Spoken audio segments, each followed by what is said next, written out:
आज की इस वीडियो में हम पढ़ने वाले हैं क्लास 12th की जो है हिंदी का। जैसे कि आपका जो है न्यू सिलेबस के अकॉर्डिंग जो है आपके इम्पोर्टेंट क्वेश्चन चल रहे हैं। तो ये आज की जो वीडियो है वो हिंदी की होने वाली है, क्लास 12th की हिंदी। और आज का जो वीडियो है चैप्टर 5 है, उसका पार्ट 2 है। एक पार्ट 1 था जिसमें एक कम था आपका चैप्टर, वो करवा दिया गया है। आज की इस वीडियो में हम सत्य है जो विष्णु खरे जी है उन्हीं का दूसरा जो है लिखा हुआ है। तो इस चैप्टर से आपके दो कविताएं थी, एक कम और सत्य। एक कम करवा दिया गया और आज की इस वीडियो में हम सत्य करेंगे। समरी के साथ साथ इसके हम इम्पोर्टेंट क्वेश्चन देखेंगे और बुक जो है आपकी वो है अंतरा। तो चलिए स्टार्ट करते हैं इसके। सत्य इस कविताओं में कहा जो गया गया है वो महाभारत के जो लेकर उसको बताया गया है कि सत्य की खोज जो है किस प्रकार की जा सकती है। तो इसमें जो है महाभारत का जो मेन है वो लिया गया है कि जो सत्य के बारे में है, कैसे आप सत्य को पहचान सकते हो और सत्य को कैसे आप बता सकते हो कि ये सत्य है। तो इसमें जो इस कविता में कवि ने ये याद रखना है आपको कि ये जो लिखा गया है वो विष्णु खरे द्वारा लिखा गया है कविता। तो इस कविता में है जो कवि है उन्होंने जो है महाभारत के जो है पौराणिक संदर्भों, यानी महाभारत है उसके पौराणिक संदर्भों तथा पात्रों के द्वारा जो है जीवन में सत्य की जो महत्वता है उसको स्पष्ट किया है। तो जानते हैं कि इसमें क्या होता है कि सभी को पता है कि सत्य का साथ ना देने पर जो है आपकी पंक्तियां है उनका हिंदी अनुवाद है। इसमें जो है समरी जो थी इसकी बहुत छोटी थी कि महाभारत से जो है देखकर जो है बताया गया है कि सत्य जो है उसकी क्या महत्व है। तो इसमें अगर आप पंक्तियों देखेंगे उसका ही मैं हिंदी अनुवाद किया हूँ इसमें आपको बताने के लिए। जैसे कि सत्य का साथ न देने पर व्यक्ति की क्या दशा होती है। विदुर ने पांडवों के साथ हुए अन्याय के विरुद्ध नहीं किया। जब पांडवों के साथ जो है अन्याय होता है तो विदुर क्या है कि इसका साथ नहीं देता है, मतलब विरोध नहीं करता है।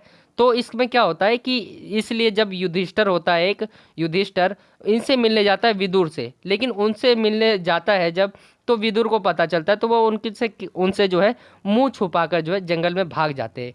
कौन? विदुर जो है जंगल में भाग जाता है युधिष्ठिर के अंग आने से। तो इस प्रकार जो है सत्य कभी तो स्पष्ट रूप से दिखाई पड़ता है और कभी जो है हमारी आंखों से दूर चला जाता है या छिप जाता है।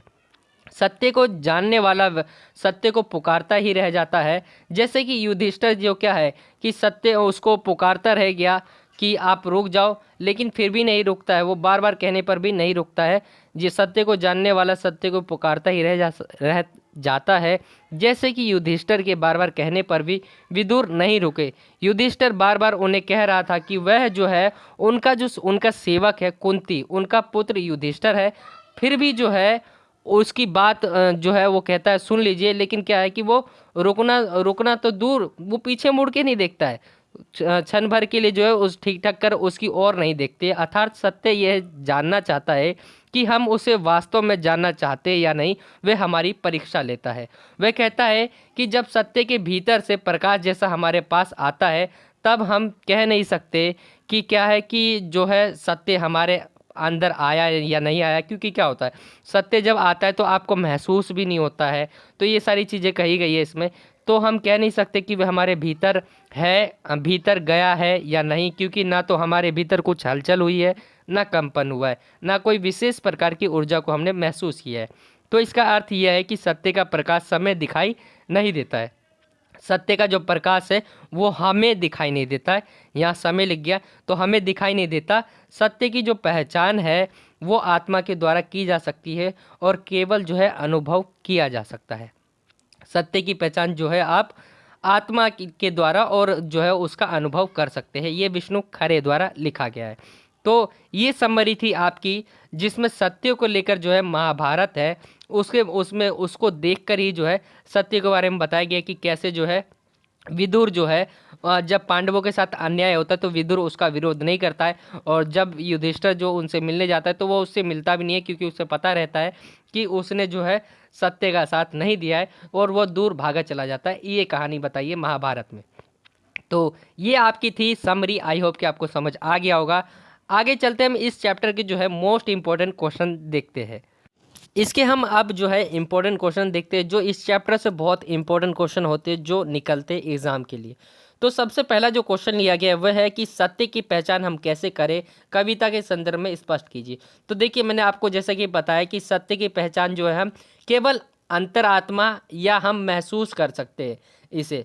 तो इसके आंसर को देख लेते हैं क्या कहा गया आंसर में, कि जो सत्य है आपका, सत्य की पहचान केवल आत्मा के द्वारा की जा सकती है। जैसा कि मैंने आपको पहले भी बताया, यहाँ पे भी ऐसा ही लिखा हुआ है कि सत्य की खोज जो है पहचान हम केवल आत्मा के द्वारा कर सकते हैं।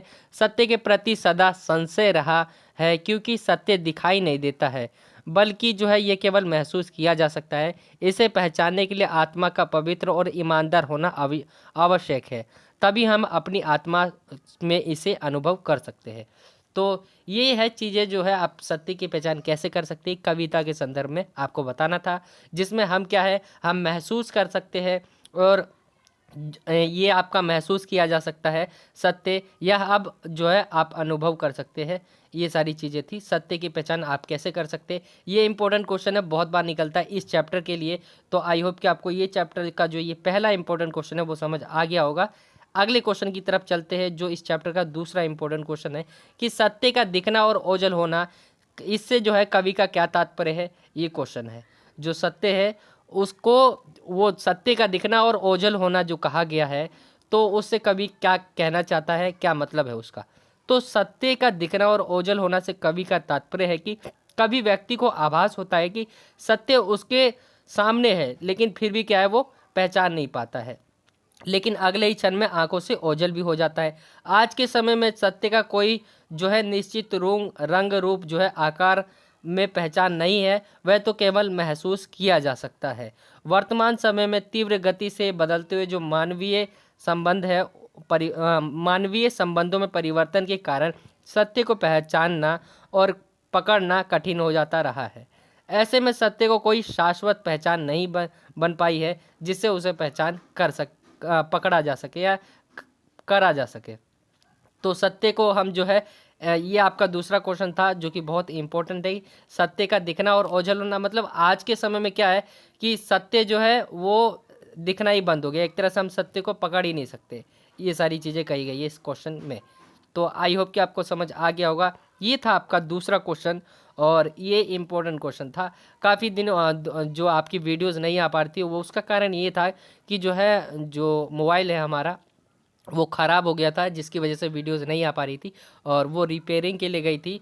तो इसके लिए सॉरी, बट जो है वीडियो आपको डेली देखने को मिलेगी। हमारी ओर से तो यही रहता है कि हम डेली वीडियोस डालें। अगर कोई प्रॉब्लम हो जाती है तो उस दिन नहीं आ पाती है। मोबाइल ख़राब हो गया था, उसको रिपेयरिंग के लिए दिया गया था और जिसकी वजह से जो है वीडियोस नहीं आ पाई, उसके लिए सॉरी। लेकिन आपसे जो है आप डेली जो है वीडियोस देख पाएंगे। तो ये आपका सत्य कंप्लीट हो गया है। आपका 2 जो है चैप्टर जो है कंप्लीट करवा दिए गए हिंदी का, और 4 कविताएं है 2 चैप्टर में। पहला जो था आपका देवसेना का गीत और कार्नेलिया का गीत, जिसे जयशंकर प्रसाद जी द्वारा लिखा गया था, वो भी हो गया। और यहाँ विष्णु खरे द्वारा जो लिखा गया एक काम और सत्य, ये दोनों चैप्टर आपके कंप्लीट हो गए। जो आपके इस जो 2020 और 21 का सेशन है उसमें जो भी आएंगे आपके क्वेश्चन, जो चैप्टर, उसी को लेकर जो है हम वीडियोस बना रहे हैं। तो आई होप कि आपको वीडियो अच्छा लगा होगा। और यही था आज का ये वीडियो, और यही था आज का ये वीडियो। मिलता हूँ आपसे अगली और एक्साइटिंग वीडियो में। जब तक के लिए जय हिंद, जय भारत, वंदे मातरम।